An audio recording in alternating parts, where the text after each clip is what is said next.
Well, thank you so much for coming out to the first event in this year's Red Dragon reading series. We're so glad to kick off our series this year with a return visit from Tom Montgomery Fate, who was here, I think, about a decade ago. I was here, so I know what a treat we're in for. Before we get started, I'd like to thank a few folks who made tonight possible, starting with President Cardeje and his office, also the Department of English, and our chair, Dr. Suzanne Black, who's with us. The other members of the Red Dragon Reading Series Committee, including Sheena Mason, Roger Hecht, Bob Benson, and especially Dan Payne for connecting us again with Tom Fate. Much thanks goes to Ruth Carr behind the camera. She did all of the business to make tonight possible. She also produced the poster and these wonderful bookmarks, which you can avail yourselves of. Some of you are saying, yeah, I already got the bookmark. But if you don't already have the bookmark, please do visit the Green Toads pop-up in the back of the room. And Jim Hafner, he has a Green Toad bookmark for you. And you can pick up a Red Dragon bookmark, and you can walk away with all the bookmarks you'll need for the rest of the year. You'll be stuck. So this bookmark tells us about the upcoming readings this semester, including Steve Fellner on October 19th, that's a Wednesday, and J.L. Torres on Thursday, November 10th. So I hope you'll come back for those. If you're hoping to get lead credit tonight, please do see Ruth Carr there in the back of the room after the reading. Finally, I want to thank Jim Hafner and the Green Toad for coming out to sell copies of Tom Fate's books this evening. How many of you have been in the Green Toad? Raise your hand if I can do a little. Oh, okay. So you know the Green Toad, and you never can take a bookstore for granted, because we had one on campus and now we don't. So support your local independent bookstore. Please do. How many of you have ever ordered a book on Amazon? I'll raise my hand because I'm guilty of that dirty deed too. But before you click that order button from Amazon, think, I got a bookstore right down the street. Maybe I'll go give the Green Toad a visit. Or bookshop.org. What's that, Roger? Or bookshop.org. Or bookshop. There you go. There you go. You can find other independent bookstores if you're elsewhere too. Well, on to the main event.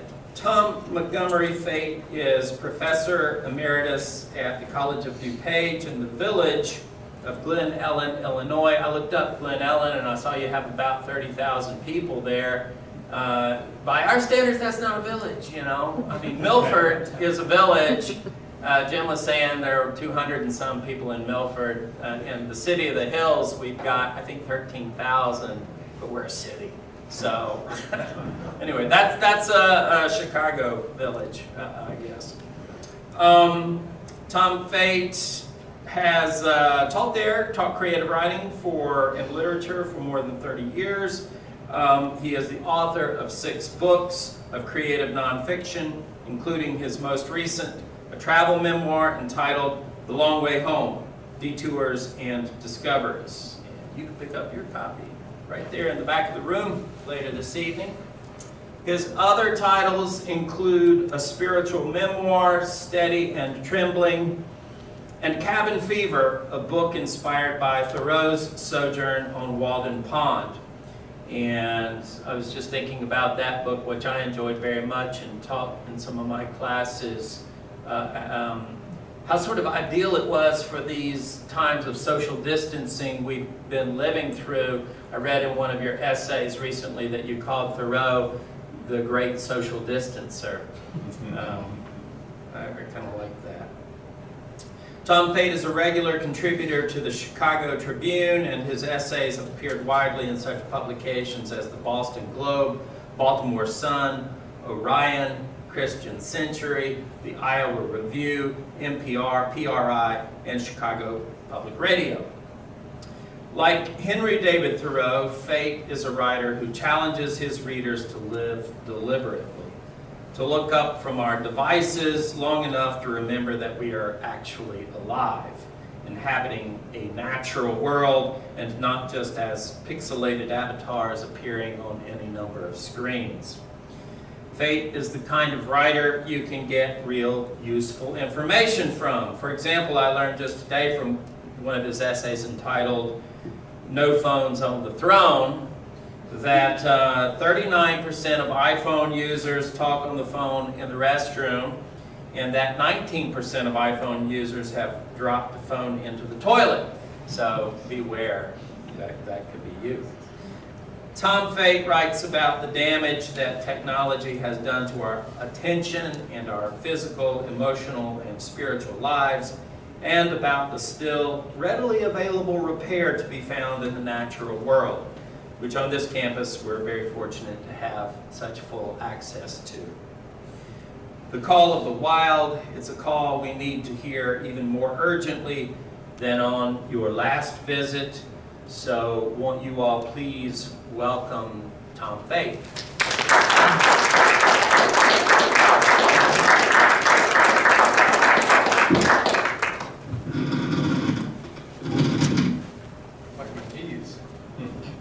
Thank you so much for inviting me to come back again. I'm delighted to be here. And it was interesting to me that you were saying that I was encouraging people to get off their devices when we spent the last half an hour trying to figure out how to get the PowerPoint up on the screen. So there's a lot of hypocrisy all around, I guess.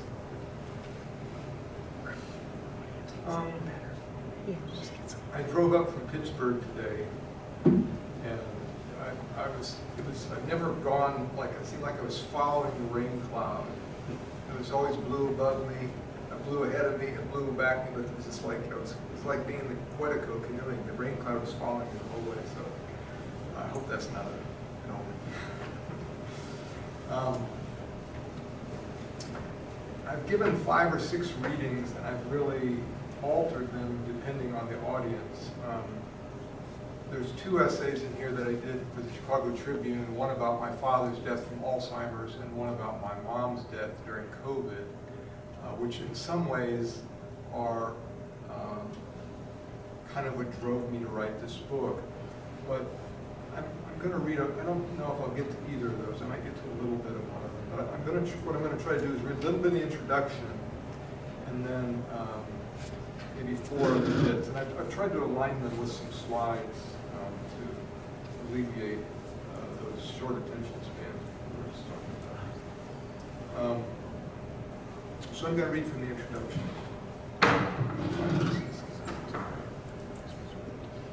And this is the opening to the introduction is a quote from Ralph Waldo Emerson. Though we travel the world over to find the beautiful, we must carry it with us or we find it not. Where do you call home?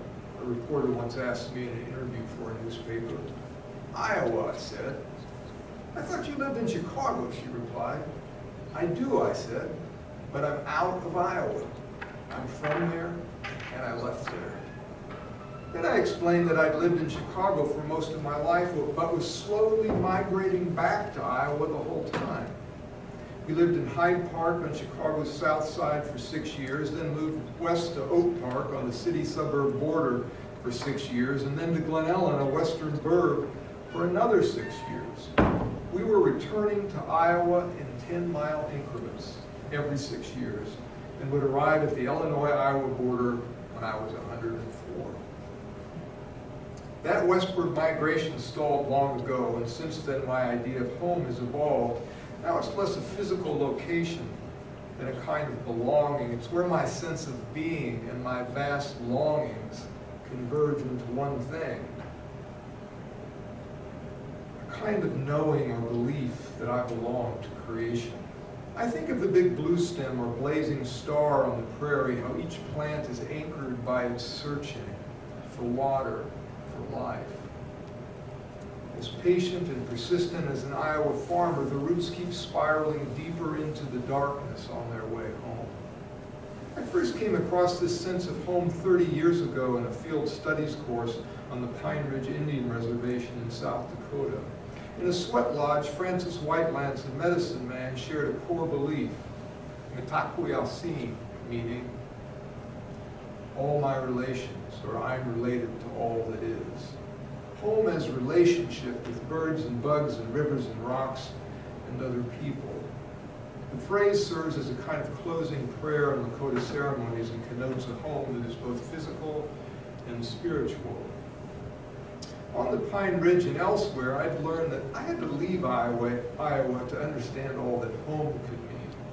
This paradox suggests why that dull, flat, beautiful state now serves as my trailhead for a book of travel essays. Some of my journeys are out of Iowa, as in from there, and rooted in my family and childhood, while others are out of Iowa, as in away from there, and describe my treks through vastly different cultures. But these two strands of memory, from and away from, are sometimes woven into a single braid of meaning, travel that takes you home. And that line comes from this William Stafford poem that many of you may know, and which was on my office door for 32 years.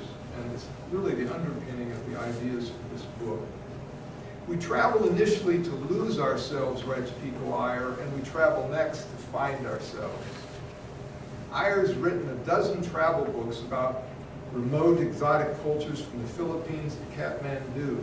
I love these books, but the one I reread is a critique of all the others, The Art of Stillness, Adventures in Going Nowhere, in which Iyer explores the necessity of the inner journey, of being lost and found and then lost again.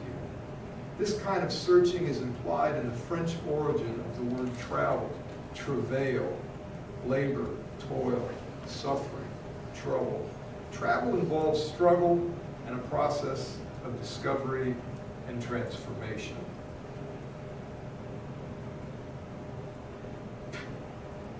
It's not amazing. Well, maybe we'll just look at this slide all night.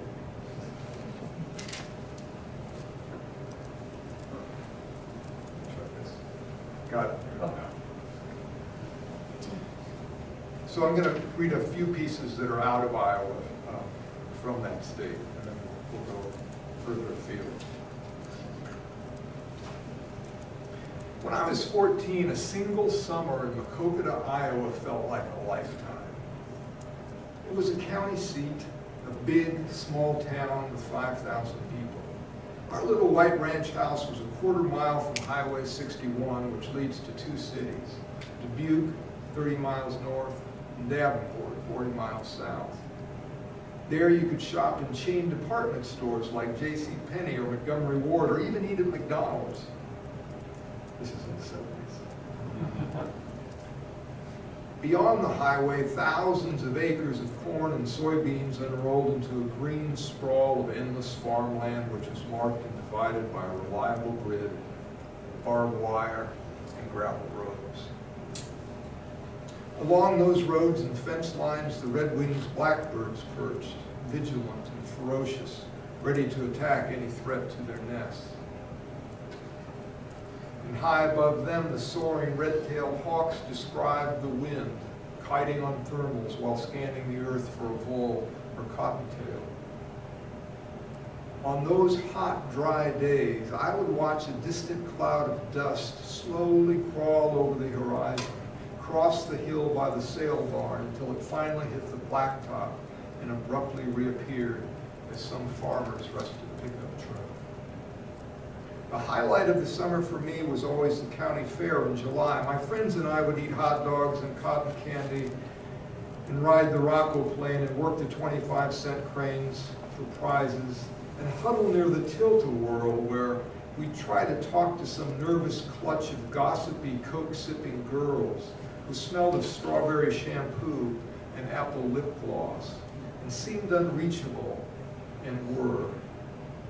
The mystery of girls being so deep, we gave up pretty easily, and soon drifted over to the grandstand to watch the stock cars rev their smoking engines and wipe out in the mud, or we wandered around amid the sweltering stench of a 4-H barn trying to find a friend who was showing a prize steer.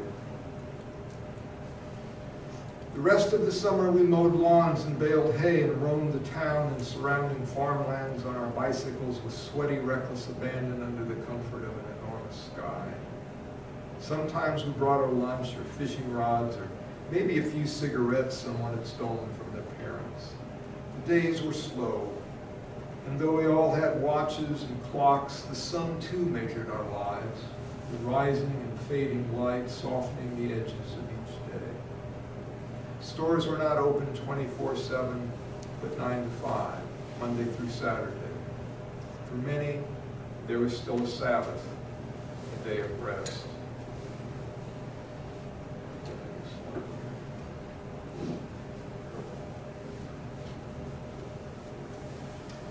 One of the joys of summer back then was fishing with my dad, usually just after supper. The river and woods on the edge of town, he was a congregational minister, by the way. The river and woods on the edge of town were a different kind of church for him. A respite from his endless meetings and potlucks and hospital visits, but also from the dark cycles of depression that haunted him, that drugs could relieve but never resolve. Dad and my brother Ken and I fished just below an old concrete dam on the Coconut River on the bottom with red balls for catfish and carp and with minnows for crappie and bass. The first time we went, I got bored and impatient. It was dusk and nothing was biting except a cloud of mosquitoes. But my interest ignited when we began to catch fish, even one or two, and even small ones like bluegill and crappie. The magic of the dipping, then disappearing bobber and the sudden hard tug of the line soon hooked me on the rocky, burbling miracles of the river. And I liked the rare quiet time with my brother and with Dad, who was happier and more relaxed when fishing. He was a good father, though often worried or preoccupied with his work, kind of like I am, meaning well, but too distracted to listen well.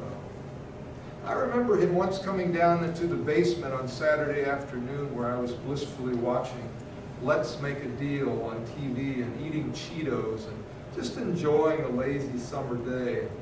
I could feel his stress, a familiar restlessness that had a mind of its own. He stopped around for a few minutes and then finally asked me if I'd mowed the lawn. I said no, that the grass was still wet, but I'd do it after the show. This frustrated him. You can't spend the whole summer inside the house, he said, now angry. You need to get out. You're like a panther in a cage. The last line confused me, but I'd heard it before. It wasn't until years later I realized he was talking to himself about how he felt, trapped and anxious.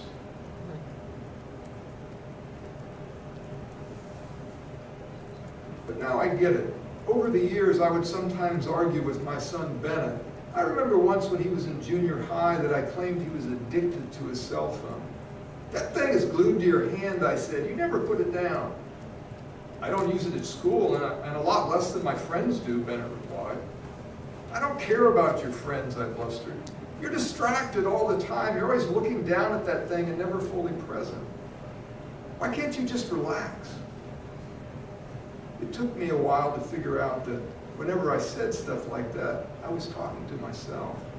Just like my own dad, venting my confusion about the 24/7 digiphrenia of modern life, projecting my own anxieties at my son. I still wonder if Dad took me fishing to teach me some patience or to restore his own, or if he even thought about such things.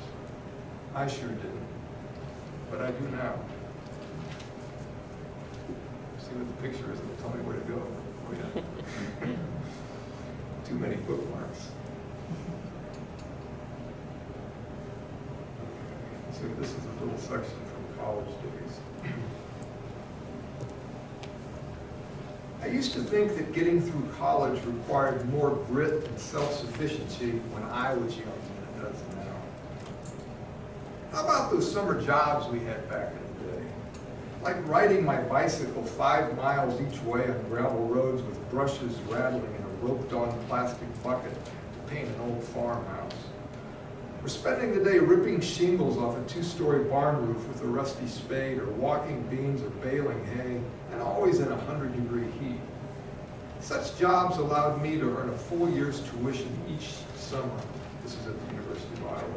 $900 in 1979. That was a full year's tuition. We were so frugal and such hard workers.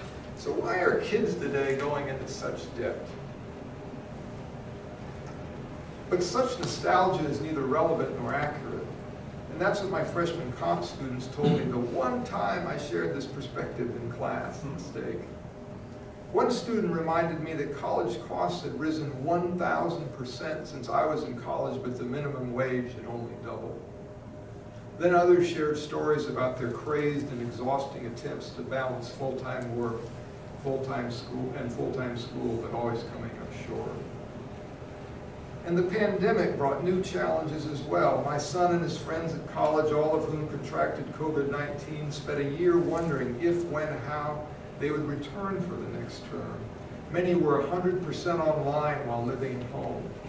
From their childhood bedrooms, they viewed canned lectures or zoomed into classes where there was no discussion, all while simultaneously Snapchatting and tweeting their equally disoriented friends and wondering what their college degrees would mean now, and what it would or wouldn't lead to.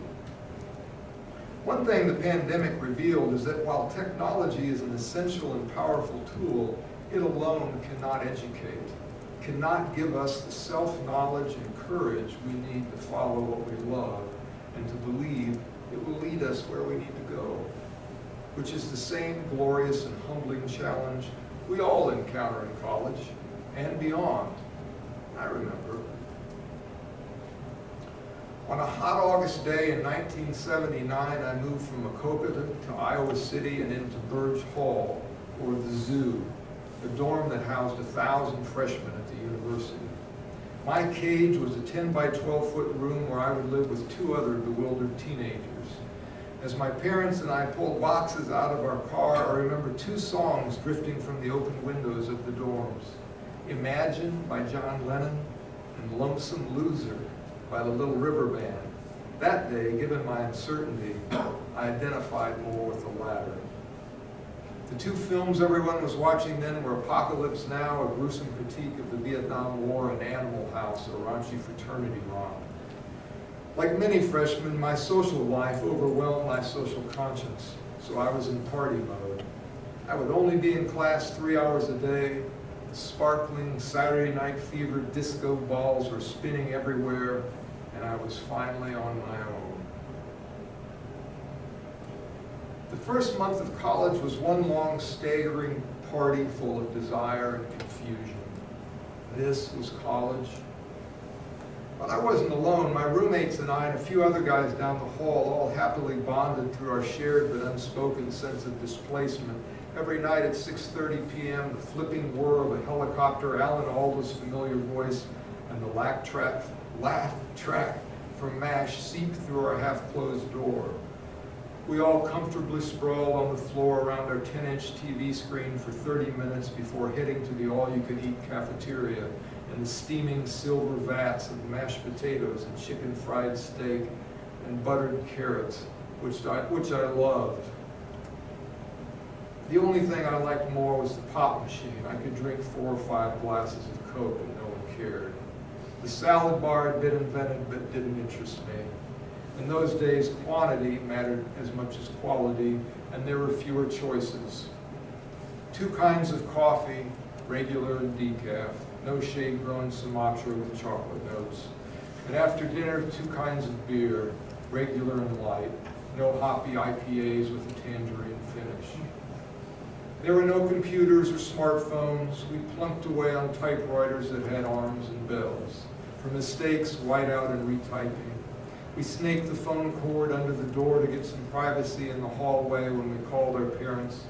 Long distance. Remember long distance? On Sunday afternoon after 5 p.m. when rates were low. Given the 40 cents per minute rate, there was no time for chit-chat. Stop there.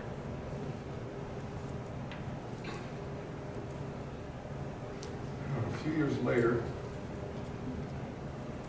forgive me.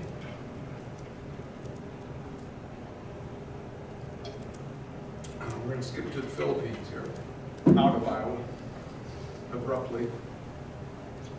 My wife and I taught in this is, I think, qualifies as a village. We're talking about villages, a remote Filipino village. Maybe in the early 90s, we talked there for several years. Typhoon Kajang arrived, and this is right after we arrived. We're totally bewildered. The only non-Filipinos for 100 miles.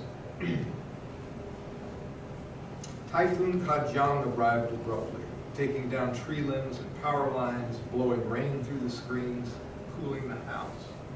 When we lost electricity, I lit a small candle and anchored it on a metal lid with a few drops of hot wax. I sat at my desk in the teetering light and tried to read my English comp students' response to their first in-class writing assignment. I asked them to write a one-paragraph response to the question, what is love? Not wanting to waste paper, groups of 4 students shared one 8.5 by 11 sheet, carefully tearing it into quarters. Most wrote only a sentence or 2. Due to the wind, I couldn't keep all of the wrinkled scraps of love weighted down, the candle lit, or the rain out, so I moved to another room, choosing hot and windless over inconvenient but cool. But without the breeze to distract me, the incessant pounding of rain on metal was barely tolerable. I was consumed by the barrage of sound, which refused to diminish, and then, after nearly an hour, amazingly, got louder. None of the students who lived with us seemed to notice the torrent of rain or seemed to mind it. May, though she surely couldn't hear herself, was playing her guitar and singing with Lita. I watched them for a moment but couldn't tell what song they were mouthing. Narissa was studying intensely with a trio of thick candles set up around her. She had positioned them so the flames danced wildly in the wind, but somehow were never extinguished. The shifting light and sinister shadows didn't seem to affect her concentration. Eden was outside on the porch talking to her boyfriend under the overhang. Carol was reading, that's my wife, was reading James Smiley's 1,000 Acres, a novel about a farm family in Iowa with a dim flashlight. Iowa, the place I'll always come from. My corn and cows in October frost have been replaced by rice and water buffalo and typhoons. And as we sit here, there's a huge typhoon rolling into the Philippines today. I felt like one of Smiley's characters. I too was going nuts. This is what the students wrote. Love is like the mango, ripe, sweet, everywhere. I should also say that all of these students were pentalingual. They spoke 5 languages, and English was number 3, but it was still the language of instruction at the college level in the Philippines, and still is in most colleges, due to the history of colonialism, of course. This is what they wrote. Love is like the mango, ripe, sweet, everywhere. Everyone eats the mango, everyone love. Love is patient and gentle, like slow bubbling rice. Love is feeling I have with family that we both know. And you'll hear the issues with prepositions and articles and stuff because they're pentalingual. I love Yang, our carabao. We depend for each other. My mother nursing her baby up all night. Love is what that is. The students' responses pulled me out of my frustration. I was intrigued by the variety. When I gave that same assignment at home at the college where I taught in Chicago, my students who were more adept at English wrote less concrete responses. Most were close to this. Love is a strong emotional feeling or bond which a person has for another person or thing.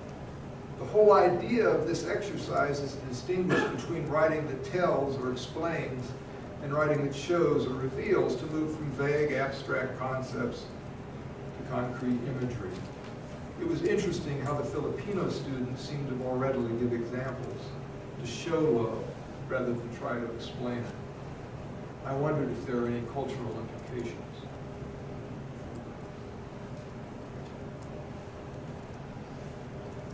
Sorry, I get dry after.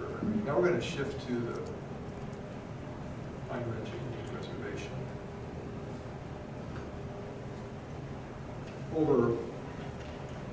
I took a number of classes with a French anthropology teacher who had this connection to this woman on the Pine Ridge Reservation and Rosebud Reservations in South Dakota. You know, you're not Plains Indians people, you're probably, you know, I know that all my examples are from the Midwest here, but the thing that's unique about Pine Ridge and the Rosebud is how, one thing that's unique about it is how desperate the poverty are. They're the two poorest counties in the United States, and they have been for the last 60 years.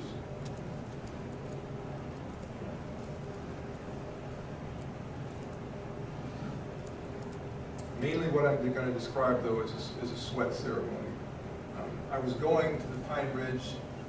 I taught a class there on the history of Lakota culture, the history of Lakota culture and how it's kind of evolved to modern day with this 3 or 4 elders on the Pine Ridge. And I was going there to set up the class this time, to make connections and figure out what I'd do. I've been in many sweats over the years, but I'm always a bit afraid. It's a different kind of prayer, not dry, cool words rising from the mind in a bright, ornate, oaken chapel, but water rising from the flesh, steam rising from rock, smoke from fire, and air from lungs in the hot, dark womb of the earth. Prayer not as human separation from nature, but as a raw, physical convergence with it. The most common phrase spoken in Lakota ceremonies is "Mitakwelsi." I got this in the intro. I am related to all that is. The lodge was 12 feet in diameter and made of canvas remnants stretched over a red willow frame. It was low and wide. The roof peaked at 5 feet. After Tiger, Francis, and Ray had crawled inside and had everything prepared, they told us to enter. We each said "Mitakwelsi" and creeped in on all fours. The dirt floor was hard and damp. We wriggled in until we were all crouched tightly together around the empty fire pit, legs against torsos, our bodies folded into thirds. Then the firekeeper outside lifted grapefruit-sized white-hot rocks from the fire with a pitchfork, threaded them through the open flap door hole, and dropped them in the pit, the holy center. Tiger, who was kind of a medicine man in training. Tiger arranged them with a deer antler, prayed, and sprinkled sweetgrass and cedar shavings on them. When the 14 smoking, glimmering rocks were all arranged, a foot or less from our bare toes, the firekeeper outside closed the flap. The lodge was hot, the glowing rocks beautiful and frightening. I was dripping and trying to pray, but it was getting harder to breathe. Tiger sang songs for the ancestors. His low, clear voice, my only compass in the darkness, seemed to point everywhere. Then he ladled water from the metal bucket onto the rocks, and a cloud of steam rose from their sizzle. I kept breathing and trying to let go of my fear, to pray, to belong to the circle, to listen. I remembered what Francis told me when we were undressing. The heat breaks down the ego and opens you to the spirit. The heat breaks down the ego and opens you to the spirit. Feeling more lost than found, I tried to focus on this line and on the word open, until I fell adrift in the rising spiral of Tiger's song and in the heartbeat of Ray's drum. That's when Dave started to pray, a prayer of gratitude for time with his family amid his tour in Afghanistan. The sad courage in his voice startled me back to the present, back to the circle. His words seemed to hover in the dark heat until they belonged to everyone. Then Tiger began a new song and sloshed more water onto the iridescent rocks, and in the mingle of light and darkness, the rocks cried out. Their soft, hissing arms of steam lifting heavy waves of heat that pulled me back into their wordless prayer, back to the water and fire, back to the earth.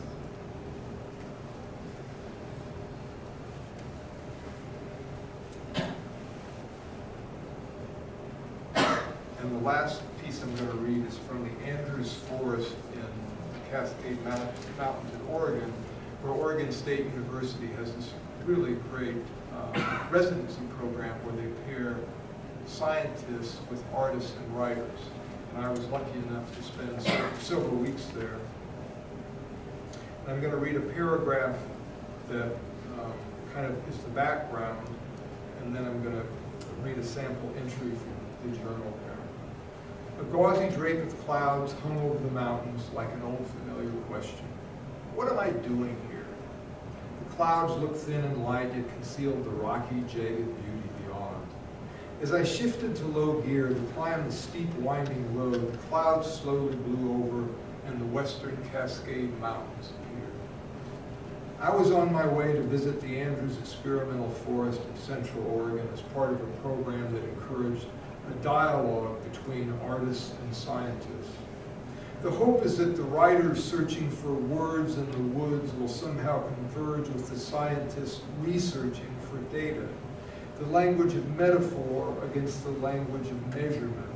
The artist frames the image of a rotting hemlock log with words to capture the continuity of life and death. The scientist captures the decaying log with numeric info, the rate of carbon emission in kilograms per year. Both kinds of perception matter. Words and numbers, myth and math.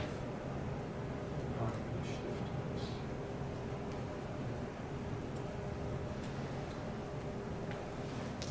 And this is a brief reflection on Lookout Creek.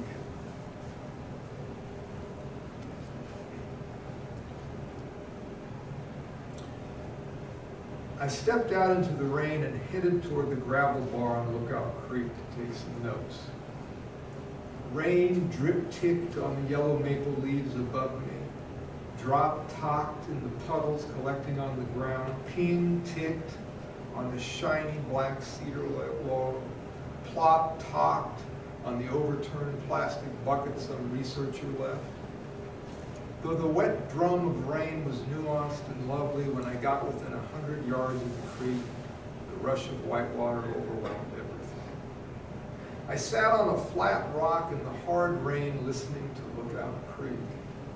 Given the downpour and all the rocks and deadfalls, it had a lot to say. Over time, the gurgling water dissolves rock, rots logs and leaves and carries them downstream, along with trout and pine pollen and needles and cones and bits of moss and lichen. Over time, it will reshape its bed and banks and habitat, physically describing its character and history in the forest. Over time, its diversity and biological health will be denigrated due to climate change and other human activities. Over time, as with all streams and rivers, it will measure and reveal both our culpability and responsibility as a species. Over time, it will measure who we are.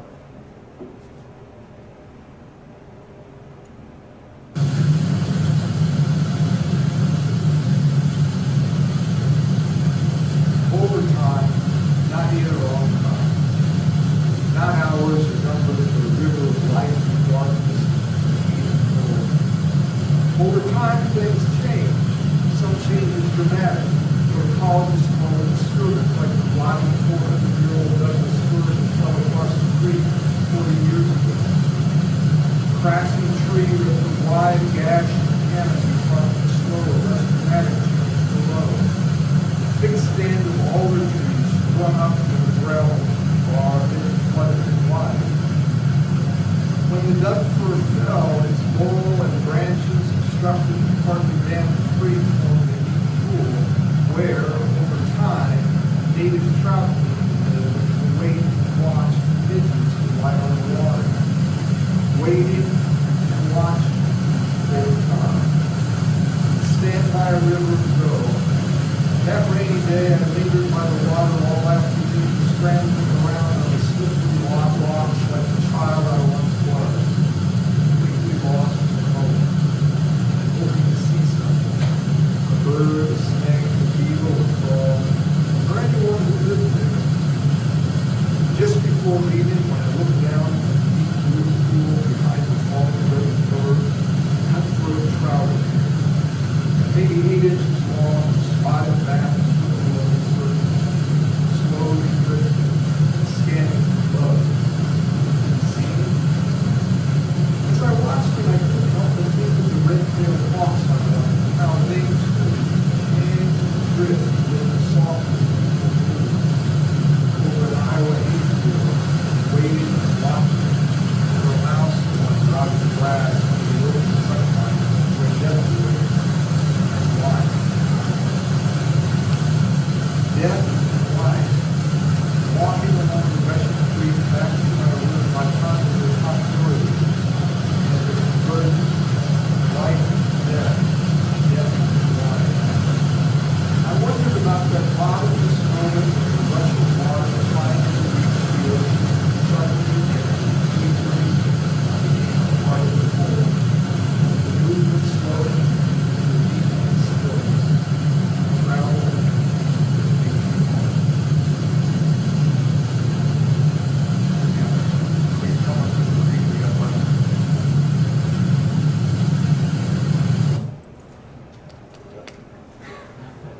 Was that too loud? The creek Yeah. is pretty loud. Sort of. I never had it come on that loud. It sort of forced us to hold on to your words. Yes, I didn't pre-adjust. That last paragraph is kind of important because it echoes the hawk in the sky. Would you mind repeating the last paragraph? No, I did hear. sorry about that. So, I needed to travel with Kentucky, I guess. Just before leaving, when I looked down into the deep blue pool behind the fallen dead fir, a cutthroat trout appeared. Maybe 8 inches long, spotted back a foot below the surface, slowly drifting, scanning for bugs. Could he see me? As I watched him, I couldn't help but think of the red-tailed hawks I love and how they too hang and drift, but in a softer, deeper blue over an Iowa hayfield, waiting and watching for a mouse to wander out of the grass into the open sunlight, where death awaits and life.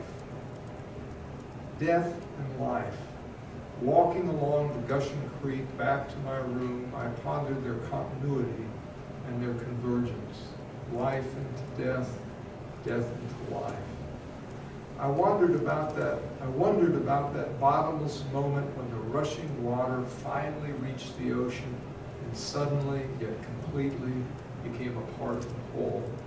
The movement slowing to a deepening stillness. Travel that takes you home.